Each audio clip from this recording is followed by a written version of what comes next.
Actually, there are two concepts of love.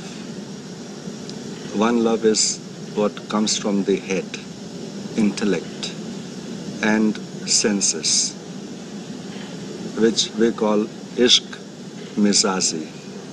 And that kind of love is more for a personal satisfaction, to overcome the vacuum of loneliness, to overcome the vacuum of isolation. And the second type of love is that which comes from the heart, and it is known as ishq, meaning love, hakiki, which means emanating from the heart. And in this selfless love, there is combination of devotion, dedication, faith, and conviction. Is there, do you think, an aspect in the human love and the head love that you're talking about where there's a kind of invitation in that moment, or a taste of a higher kind of love that we do automatically crystallize into a moment that we're constantly then trying to recapture in a way? But is it an opening? There is an opening, but one has to be aware of that expression of love. I like to use the sentence of English which says, I fell in love. Yeah. And when you fall in love, love has no meaning. Yeah. Rather, it should be, I rose in love. Yeah. And when that happens, the meaning of love becomes different. Yeah. When you fall in love, it represents that your expression and your sentiment is more sensual, sensorial, physical, social. And when you rise in love, then it is a uplifting experience of life. And I'm sure that the normal expression of love indicates a path, a doorway, which one can realize if one is observant and aware, not only of the love but also of the personal intention. If we consider of love not as an experience but as movement of energy, then this idea becomes even clearer. This energy is not channeled, guided, directed energy. It is simply flowing out.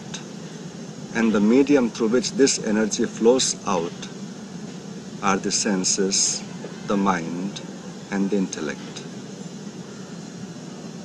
And as long as the outlet of this energy are the senses, mind, and intellect, then there is always a connection with the world of object,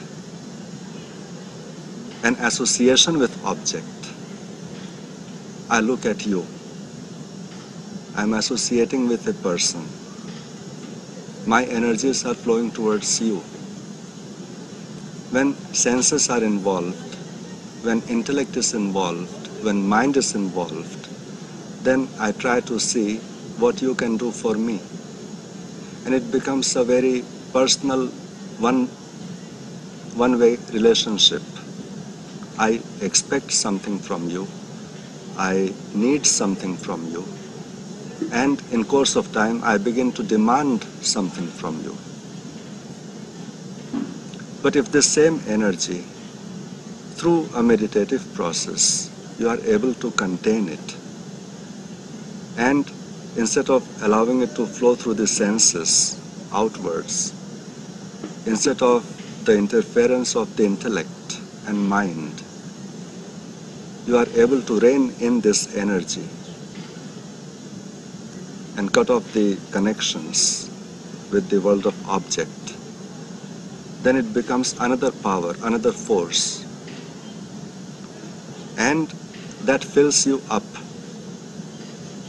with the experience of love. And then the expression of that love is seen in performance. It is not necessary that we know each other to share that love, but just being in close proximity is enough to share the joy of that love. And that has been the teaching in all the spiritual traditions.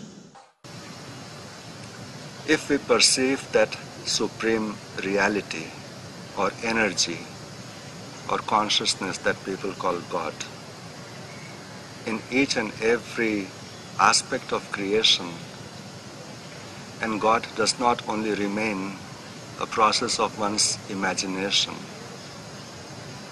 then that love becomes universal.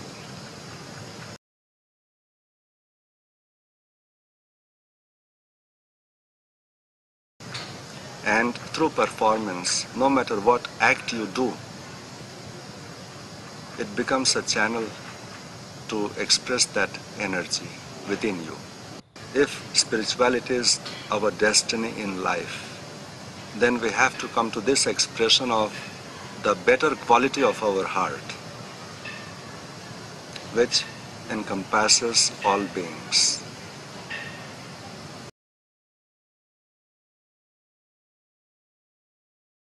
When the Son of Man comes in his glory, and all the angels with him, he will sit on his throne in heavenly glory. All the nations will be gathered before him, and he will separate the people one from another, as a shepherd separates the sheep from the goats. He will put the sheep on his right, and the goats on his left. Then the king will say to those on his right, "Come, you who are blessed by my Father, take your inheritance, the kingdom prepared for you since the creation of the world.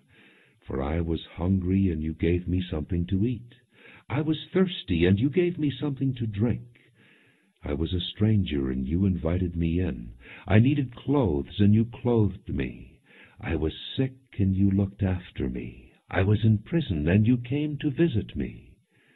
Then the righteous will answer him, "Lord, when did we see you hungry and feed you, or thirsty and give you something to drink? When did we see you a stranger and invite you in, or needing clothes and clothe you? When did we see you sick or in prison and go to visit you?" The king will reply, "I tell you the truth, whatever you did for one of the least of these brothers of mine, you did for me." Then he will say to those on his left, "Depart from me, you who are cursed, into the eternal fire, prepared for the devil and his angels. For I was hungry, and you gave me nothing to eat. I was thirsty, and you gave me nothing to drink. I was a stranger, and you did not invite me in. I needed clothes, and you did not clothe me. I was sick and in prison, and you did not look after me." And they also will answer, "Lord, when did we see you hungry, or thirsty, or a stranger, or needing clothes, or sick, or in prison, and did not help you?" He will reply, "I tell you the truth, whatever you did not do for one of the least of these, you did not do for me." Then they will go away to eternal punishment, but the righteous to eternal life.